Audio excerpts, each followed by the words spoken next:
happens when a warrior refuses to kill.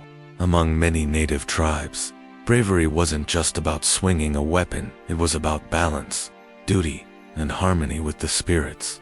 But one story tells us that when a man laid down his weapon and defied his role, the spirits themselves turned against his family. Was it truly punishment? Or was it a hidden lesson about survival, respect, and the cost of disobedience? Stay with me, because by the end of this story, you'll uncover a forgotten wisdom that might just the Great Plains. Endless waves of tall grass bend in the wind like an ocean, and the horizon stretches farther than the eye can see. Herds of buffalo once darkened these lands, so many that the ground shook when they ran. For the native people who lived here, survival meant more than food and shelter. It meant understanding the rhythm of nature, the moods of the sky, and the whispers of the spirits. When most people today picture Native Americans, they imagine warriors charging on horseback or tipis standing in neat circles. But that image leaves out the complexity. Tipis weren't just simple tents, they were precision-engineered shelters. Warmer than some modern homes in the winter and cooler in the blazing summer. Warriors weren't just fighters, they were guardians, teachers, and often deeply spiritual men. And every choice they made could echo across generations. The story you're about to hear is one that was passed down in whispers. Sometimes as a warning, sometimes as a lesson. It begins with a single warrior who refused to take life when the spirits demanded it. His people believed bravery required blood, but he saw bravery in restraint. That decision would set off a chain of events no one expected. His family suffered strange misfortunes, failed hunts, sudden sickness, and mysterious accidents.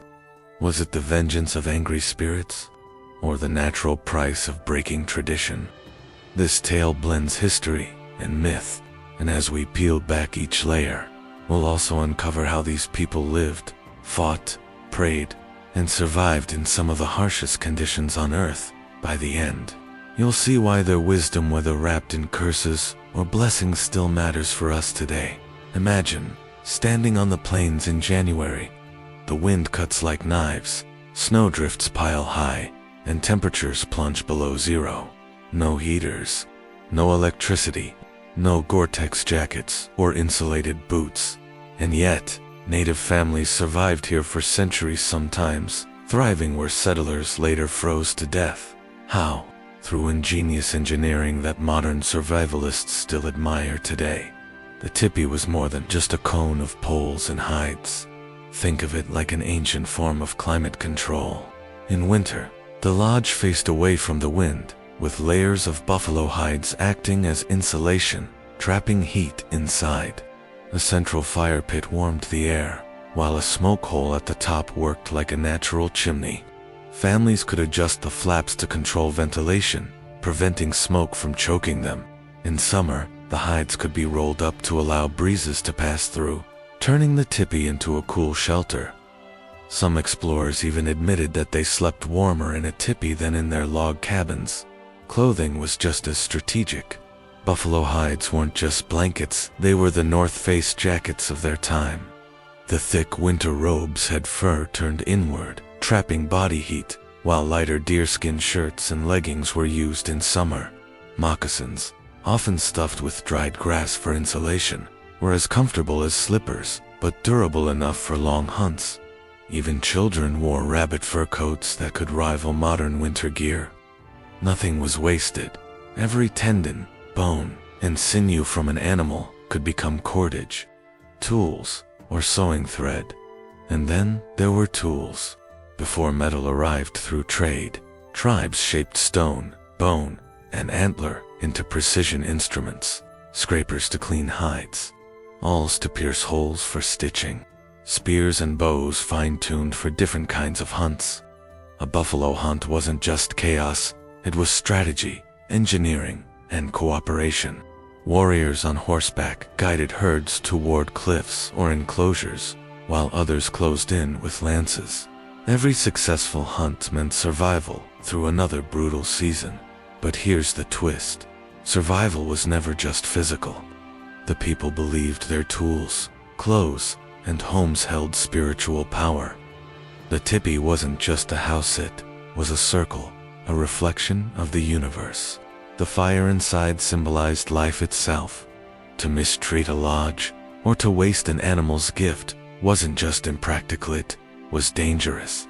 Spirits watched, spirits judged.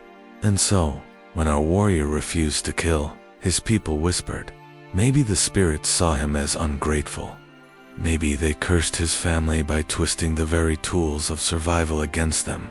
A bowstring snapping in battle, a lodge collapsing in a storm, a robe failing to keep out the cold. Coincidence or punishment? That's the mystery we'll follow. But first, to truly understand why his decision shook his people, we need to see the rituals that guided daily life, rituals as strict and binding as any law. Every sunrise on the plains was more than the start of another date, was a ceremony. When the first light touched the horizon, families stirred inside their lodges. Fires were stoked, and the smell of smoke and cooked meat filled the air. Children fetched water, women prepared food, and men checked their weapons or went scouting. But all of this happened with ritual, rhythm, and meaning. Daily life wasn't just survival, it was spiritual discipline. A warrior didn't eat before offering thanks to the spirits. A hunter didn't take an arrow from his quiver without acknowledging the life he intended to take. Even small acts carried weight. To waste food was shameful. To let tools rust or rot was disrespectful. Every gesture reinforced a relationship between humans, animals, earth, and sky. For women, the home itself was sacred. Inside the tipi, everything had order. The entrance always faced east, toward the rising sun. The fireplace sat at the center, representing the tribe's heart. Storage areas for food, clothing, and tools were arranged in balance, not clutter. Children learned from an early age that the lodge was not just a place of comfort, it was a living space, tied to the spiritual world. Then there were ceremonies. Some were small, like burning sage to cleanse bad energy, or singing before a meal. Others were larger, involving the entire tribe. The sun dance, for instance, was not just a show of endurance, it was a prayer for renewal, for survival of the people. The sweat lodge purified body and spirit, preparing warriors for hunts or battles. Every drumbeat echoed like a heartbeat, reminding participants that their lives pulsed in rhythm with creation itself. And in this world, bravery wasn't simply about winning fights. It was about living honorably within tradition. A warrior had responsibilities: defend the people, provide food, protect the weak, respect the spirits. Failure in one of these duties wasn't just a personal flaw, it could invite disaster. This brings us back to our warrior. Imagine the pressure he faced. His people expected him to kill when commanded, either in battle or in the hunt. Refusal wasn't seen as mercy, it was betrayal. To spare a life wasn't considered noble, it was dangerous. Because if he refused, who would feed the children? Who would defend the camp? And worse, what would the spirits think? Soon after his refusal, strange things began to happen. A sacred fire went out in the middle of a ceremony, something elders took as a bad omen. His family's food stores spoiled faster than anyone else's. A child fell ill with no clear cause. These were not just misfortunes, they were signs. People whispered that the warrior's hesitation had broken the invisible thread tying humans to the spirit world. Was it all superstition? Or was it the tribe's way of explaining how fragile survival truly was? Think about it. One broken rule could unravel an entire community. One act of defiance could echo like thunder, shaking the balance of daily life. And so the question lingers, was the warrior cursed, or were his people simply punishing him with fear? To find the answer, we need to step into the world of weapons and warfare, where life and death decisions revealed who truly had the favor of the spirits. To understand the weight of the warrior's refusal, we have to step into the world of native warfare. This wasn't mindless bloodshed, It was a dangerous balance of survival, strategy, and spirit. Every weapon carried meaning. Every battle carried ritual. The bow and arrow was the heart of the warrior's arsenal. Light, powerful, and accurate. It was crafted from ash or hickory wood, strung with sinew, and often shorter than European bows, so it could be fired from horseback. Arrows were tipped with flint, obsidian, or later metal from trade. But here's the detail most people miss. Arrows were personal. Warriors often marked them with colors or carvings, so a kill could be identified as theirs. A bow wasn't just a weapon, it was part of a warrior's spirit. Then came the lance, sometimes longer than a man's height, perfect for buffalo hunts. It also made a terrifying weapon in battle. But perhaps the most surprising tradition was the coup stick. Instead of killing an enemy, a warrior could touch him with this decorated staff. That single act risking his life without spilling blood was considered one of the highest forms of bravery. Imagine that. In some cases, honor was not in how many enemies you killed, but in how boldly you faced danger. Still, killing was often required. Tribal survival meant protecting territory, horses, and families from rivals. Raids could break out suddenly, and hesitation meant death. A single warrior refusing to fight could leave a gap in the defense line, putting everyone at risk. And if the spirits were believed to favor the brave, what did it mean when one warrior laid down his bow? Among the Plains tribes, war was never just physical, it was spiritual. Before battle, men painted their bodies with symbols believed to give protection. They sang songs calling on their ancestors. Some carried medicine bundles filled with sacred objects, believing these charms held the power to deflect arrows or guide their strikes. Every step into battle was a prayer. Every weapon a spiritual extension of the man who wielded it. Now picture this: our warrior, standing in formation with his brothers, bow in hand, enemy closing in. At the moment when killing was demanded, he lowered his weapon. Silence spread. Warriors around him stared in disbelief, and though no arrow struck him in that moment, something worse followed. His people began to see him as marked not by the enemy, but by the spirits. After that day, the whispers grew louder. Horses vanished from his family's herd. A rival clan accused his son of theft. A storm ripped through his lodge while others stood untouched. Coincidence? Or did the spirits themselves strip away his protection? This was the fear. To refuse blood when the spirits demanded it was to invite disaster. And yet, was it possible the warrior had tapped into something deeper and older wisdom, hidden even from his own people? To answer that, we need to explore the heart of native belief, their connection to nature and animals, where every creature carried a lesson, and sometimes a warning. For the people of the plains, nature wasn't scenery, it was family. Every mountain, river, and animal carried spirit. The eagle soared close to the Creator, its feathers seen as powerful blessings. The buffalo gave food, shelter, and tools, so its spirit was honored in every hunt. Wolves taught lessons about loyalty and cooperation. Even the smallest plants, like sage or sweetgrass, were seen as medicine and protection. Survival meant listening. A sudden silence of birds could warn of danger. The movement of stars guided travel. The behavior of animals often predicted the seasons. To live without noticing these signs was foolish. To ignore them deliberately was dangerous. When a warrior went into battle, he might dream of an animal that became his protector. If a bear appeared in his vision, he painted his body with bear claws or war claws on his chest. If a wolf came, he moved with the cunning of the pack. These weren't superstitions in their eyes, they were survival codes, ways to align with forces larger than themselves. Now, consider our warrior. By refusing to kill, some believed he had offended not just the spirits of ancestors, but the animal powers that guided his people. The buffalo gave itself so that families might live. To reject the hunt was to reject the buffalo's gift. The eagle taught courage, but he had turned away from it. The wolf fought for its pack, yet he had abandoned his tribe's defense. Soon, even nature seemed to turn against him.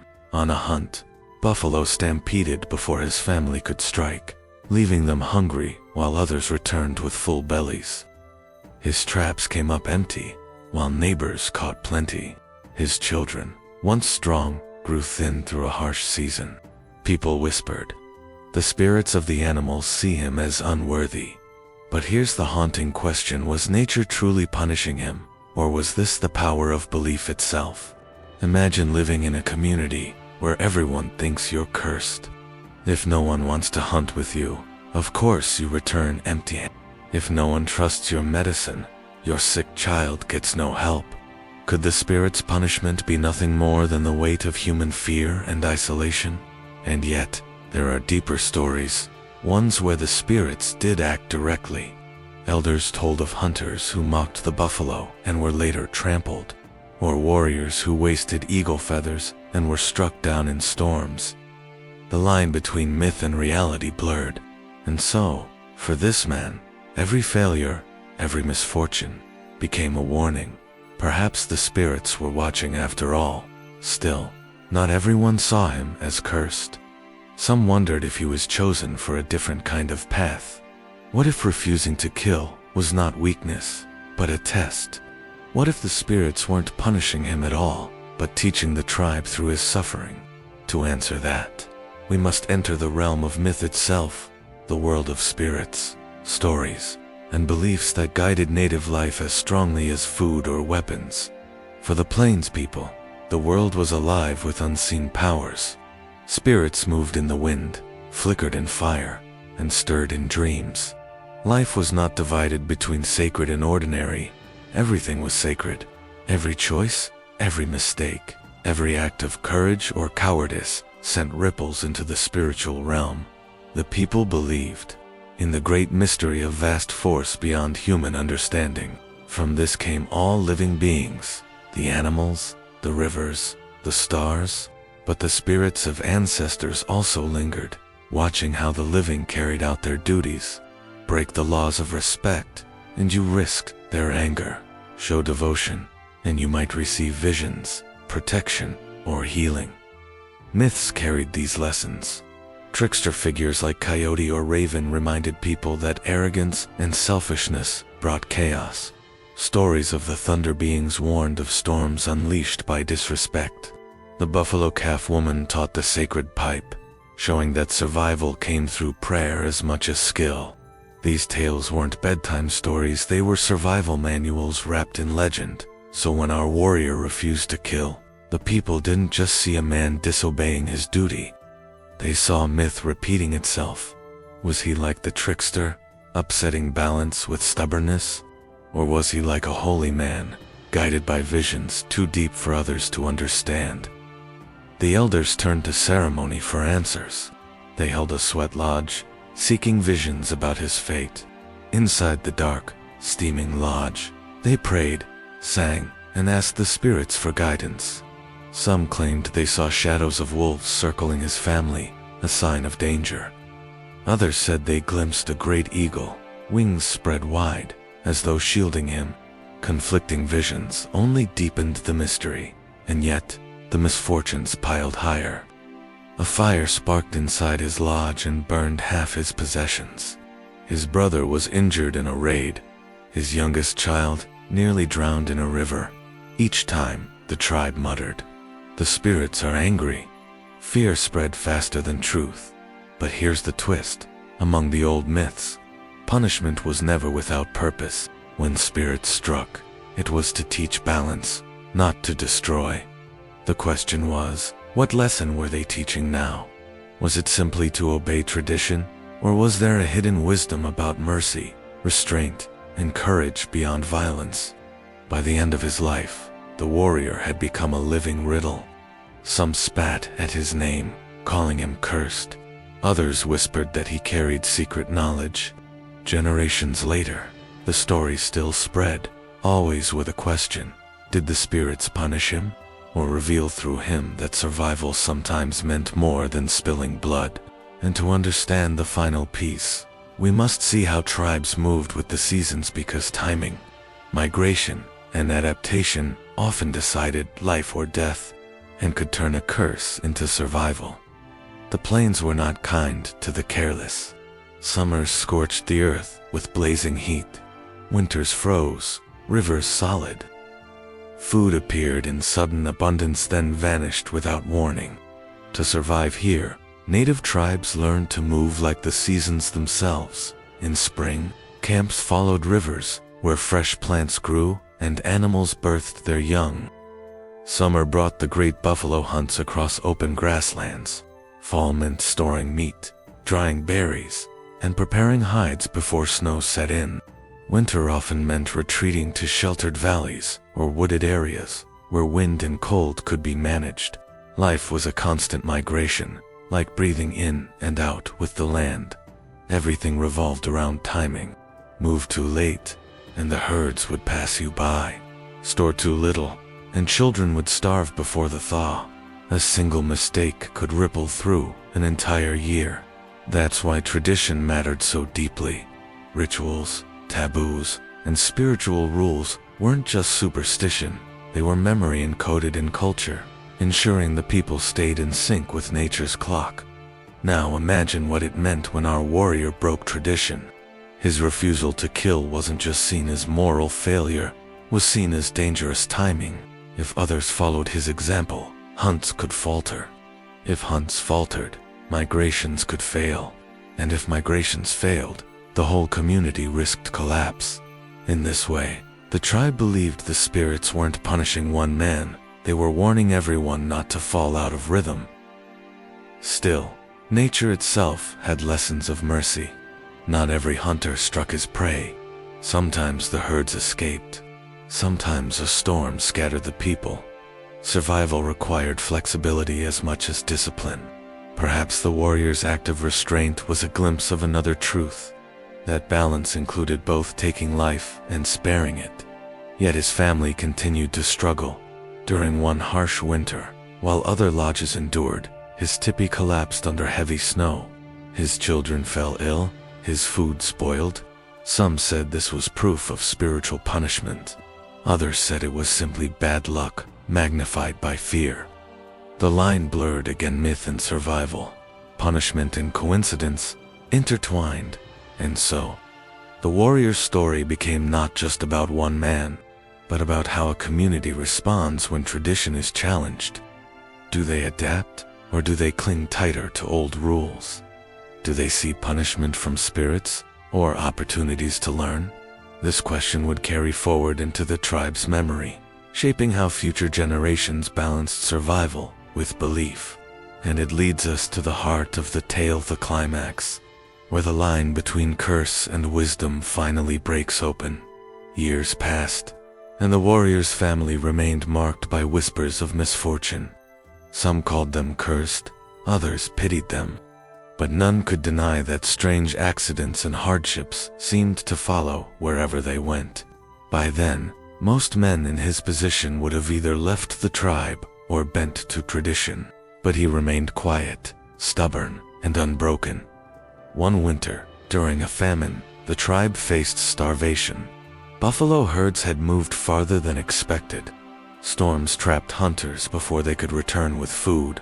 The people grew desperate.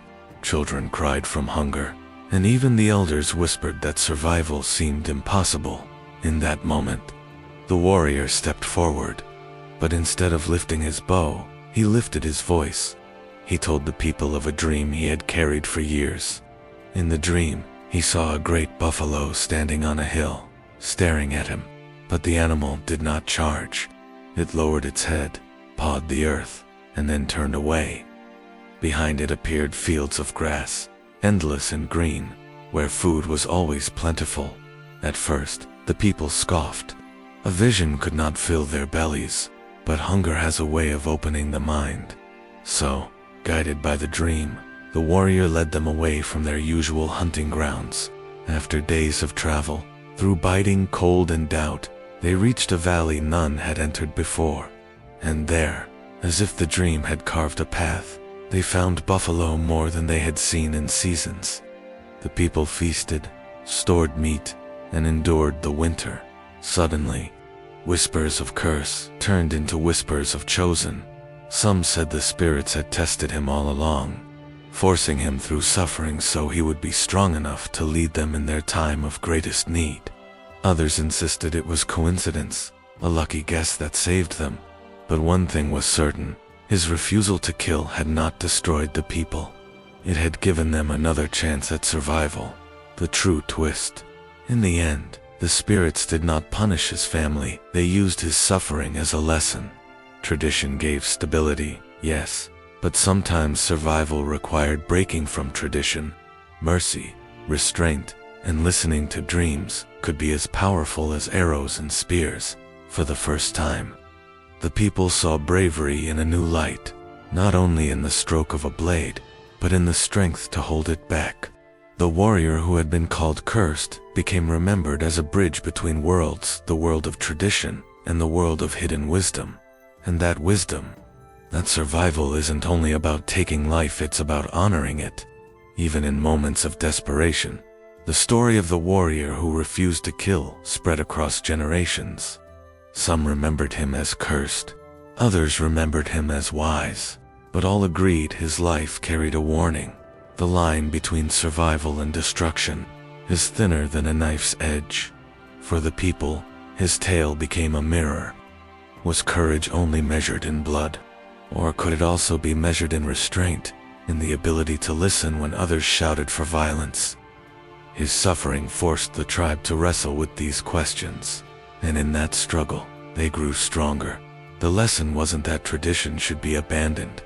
Tradition was the backbone of survival, a chain of memory stretching back through ancestors. But his life showed that tradition alone was not enough. There were moments when the spirits spoke in new ways, through visions, through dreams, through mercy. Ignoring those voices could be as dangerous as ignoring the old rules. For modern listeners, his story carries its own wisdom. Today, survival doesn't mean chasing buffalo or enduring blizzards in a tipi, but it does mean balance between technology and nature, between ambition and compassion, between power and restraint. How often do we rush to strike, to win, to dominate, without pausing to ask, is this the moment for force or the moment for patience? The warrior's family suffered greatly, but his vision saved his people. His life became a paradox, punishment and blessing, curse and gift. And maybe that's the truest lesson of all. Sometimes, what feels like a curse in the moment becomes a path to wisdom in the future. So now, I'll leave you with a question. Was this warrior truly punished by the spirits? Or was he chosen to reveal a deeper kind of courage? If you were in his place, would you have raised your weapon? Or lowered it? Drop your thoughts in the comments. I want to hear your take. Do you believe the spirits punish those who break tradition? Or do they sometimes guide us through suffering toward wisdom? And if you enjoyed uncovering this story, there are many more tales of Native American history, survival, and mythology waiting for you here. Make sure to like this video, share it with someone who loves history, and subscribe so you don't miss the next legend we bring to life. Remember, survival isn't just about strength, it's about balance, and balance is a lesson we can all use today.